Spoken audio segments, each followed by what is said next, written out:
क्या आप Thwaites glacier के बारे में जानते हैं? क्या आपने कभी डूम्सडे ग्लेशियर के बारे में सुना है? ये वो ग्लेशियर है जिसके बारे में वैज्ञानिकों का कहना है कि अगर ये पिघल गया तो पूरी दुनिया में पानी ही पानी नजर आएगा। इससे समुद्र में पानी इतना बढ़ जाएगा कि समुद्र के किनारे के सभी शहर डूब जाएंगे, क्योंकि यही ग्लेशियर है जो समुद्र के पानी को 4% तक बढ़ाने के लिए जिम्मेदार है।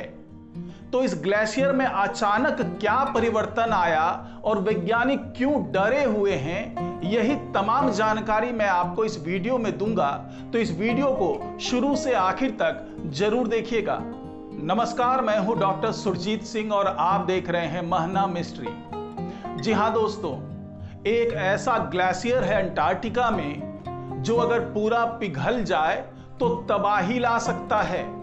और चिंता की बात यह है कि यह ग्लेशियर बहुत तेजी से पिघल रहा है। अगर इसके आकार की बात करें तो इसका आकार अमेरिका के फ्लोरिडा राज्य जितना बड़ा है। तो सोचिए कि अगर यह पूरा पिघल गया तो क्या होगा, किस तरीके से समुद्र के किनारे के तमाम शहर और उसके बाद वाले शहर भी पानी में डूबने लगेंगे, विनाशकारी बदलाव आने शुरू हो जाएंगे, जलवायु भी बदलने लगेगा। तो यही जानकारी मैं इस वीडियो में दे रहा हूं। अगर ये वीडियो आपको अच्छा लगे तो लाइक कीजिए, शेयर कीजिए और कमेंट कीजिए। साथ ही महना मिस्ट्री चैनल को सब्सक्राइब कीजिए और बेल आइकन जरूर दबाइए। तो दोस्तों, मैं जिस ग्लेशियर की बात कर रहा हूं उसको डूम्सडे ग्लेशियर भी कहते हैं, यानी कि प्रलय वाला ग्लेशियर। वैज्ञानिकों का यह मानना है कि अगर यह ग्लेशियर पूरा पिघल गया तो पूरे समुद्र में, दुनिया भर के समुद्र में 4% पानी बढ़ जाएगा।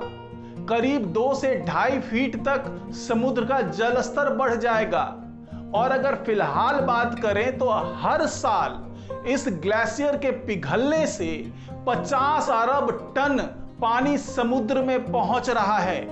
और सबसे चिंताजनक पहलू जो है वो मैं आपको बताने जा रहा हूं, जिसके कारण वैज्ञानिक भी डरे हुए हैं कि आखिर ऐसा क्यों हो रहा है और अगर ऐसा हो गया तो इसका परिणाम क्या होगा।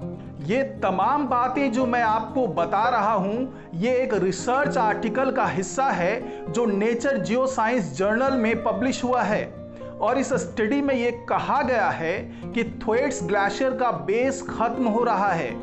जानकारी के अनुसार पहली बार रिसर्चर्स ने इस ग्लेशियर के नीचे समुद्र तल का नक्शा बनाने के लिए ड्रोन का इस्तेमाल किया।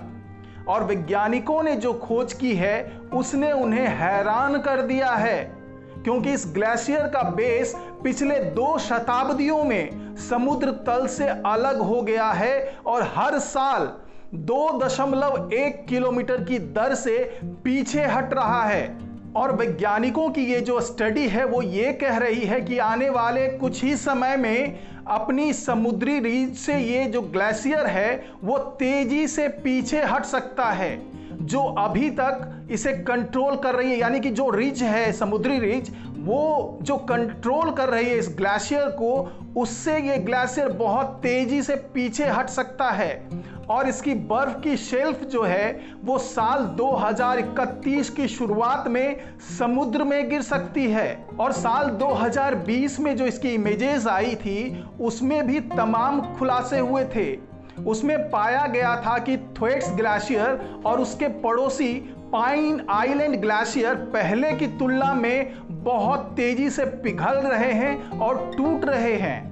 जिस तेजी से ये थ्वेट्स ग्लेशियर पिघल रहा है और उसके साथ वाले ग्लेशियर्स जिस तेजी से पिघल रहे हैं और समुद्र तल से इसका अलग होना शुरू हो चुका है और रिज से जिस तेजी से ये हट रहे हैं, उससे वैज्ञानिक बहुत चिंतित हैं, क्योंकि उन्हें लग रहा है कि अगर ये ग्लेशियर पूरी तरीके से पिघल जाए और साथ वाले ग्लेशियर्स पे इसका प्रभाव पड़ने लगे तो समुद्र का जल स्तर बहुत तेजी से बढ़ेगा। और साथ ही जो कि आशंका जताई जा रही है कि 2031 तक इसके विनाशकारी प्रभाव देखने को मिल सकते हैं। अगर ऐसा होता है तो न सिर्फ समुद्र का जल स्तर बढ़ेगा, बल्कि यहाँ के वातावरण में भी बहुत तेजी से बदलाव आएगा। और जैसा कि पहले के स्टडीज में भी पाया गया था कि जब आइस एज की शुरुआत हुई थी तो वहां पर इसी तरह की कुछ घटनाएं हुई थी।